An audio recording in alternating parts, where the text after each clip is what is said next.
Where do I begin? Danganronpa is a video game franchise created and developed by Spike Chunsoft in Japan and Niz America everywhere else. The original port released back on November 25th, 2010 on PSP and then on PS4, iOS, Android, Steam, and Vita. The game is a visual novel style game mixed with Phoenix Wright elements. You solve a murder mystery and then go to trial because this is a whodunit kind of game. I'm going to do my best to not have spoilers. I can't stress enough this game is best played blind. So that being said, what can I talk about?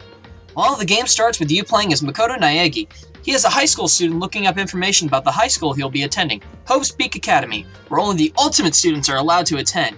You have students like the ultimate pop sensation, the ultimate baseball star, and then you, the ultimate lucky student. Due to the elite status that is Hope Peaks Academy, the only way someone like you is let in was via raffle. Congratulations on your new high school life! You will receive the best dormitories, fantastic food and drinks, a pool and day spa, and a luxurious library with the most state-of-the-art classroom equipment to give you the perfect learning experience. In fact, anyone that graduates here is set for life. What more could you ask for?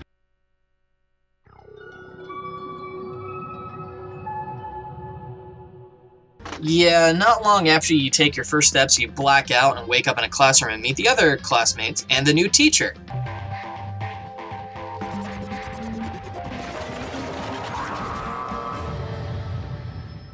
Huh? Teddy bear?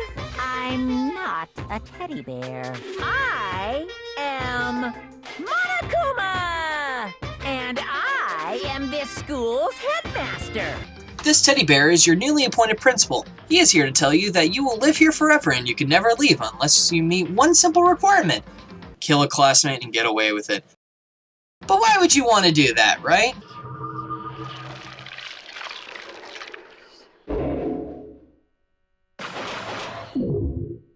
And that's all I can really get into since the rest of this game is figuring out who killed who, then with the evidence and clues in hand, you go about a big deliberation and picking out the murder by listening to everyone recount what had happened and going over evidence. Then when the murder's made clear, you singled them out and return to living a quote-unquote normal high school lifestyle after watching them get brutally punished to death. Gameplay-wise, you go about your day hanging out with whoever you want during your free days and then listening to the plot. Then when someone upsets your life by taking one of them away, you investigate the murder scene and piece together which friend of yours killed your fellow classmate. The courtroom setting is listening to testimonies and theories, then picking them apart as the truth makes itself known. You fire evidence at their words, and then certain mini-games will pop up, like a rhythm-based one and a Hangman's Gambit, where you fire at the correct words to make a new piece of info known. After the courtroom setting, more floors are available and more of the school is shown to you. You can also buy gifts for your classmates to make them like you better, and spend time with your waifu and smexy gay boys.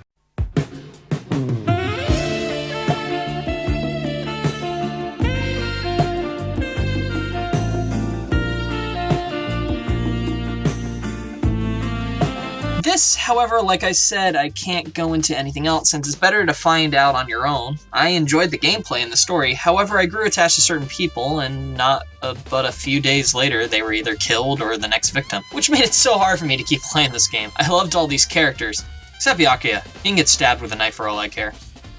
That aside, the new Game Plus mode allows you to spend time with everyone that you couldn't spend time with during your initial playthrough. And on top of that, it's a task managing gameplay to build robots. Trust me, it makes sense if you don't think about it. The art style they choose was pretty interesting, like a visual novel mixed with like a pop-up book, but as you make your way through the game, it's in a first-person aspect that game felt like at any moment something was going to attack me.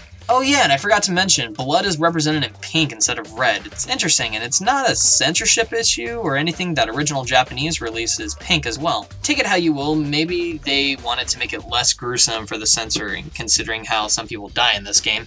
The music for the game was hit or miss with me. A lot of it was very atmospheric, or it was very head-nodding experience. I definitely recommended this game, especially since I was getting Phoenix Wright flashbacks, without the whole making emotional connections before the despair set in. With all that being said, I can only recommend this to a player that can invest in a story like this. This is definitely not the game you can pick up after work and play for a bit and go out and eat, or pick it up and set it down and come back to it later. The game also feels kind of one and done, not something with a lot of replayability. It's not a huge time sink, but it's definitely not something that everyone can get into either, and I completely understand that. So you can't move past that. I hear the anime is a pretty good adaptation of the video game. However, it doesn't have some of the original voice actors from the game, and some of the scenes were not portrayed as in-depth as it was in the video game. I definitely plan on checking out the sequel. It's just be a while since I need a break from a game like this. Definitely check it out if you haven't already. Okay, so I know it's been a long time since I last uploaded. A long time. Longer than I had planned. But I had a marathon planned for April as well, but life kind of got in the way with needing a new job, getting out of debt, and school. However, I'm going to be making these episodes as quick as I can, but the next thing for me is a marathon I didn't think I'd be revisiting.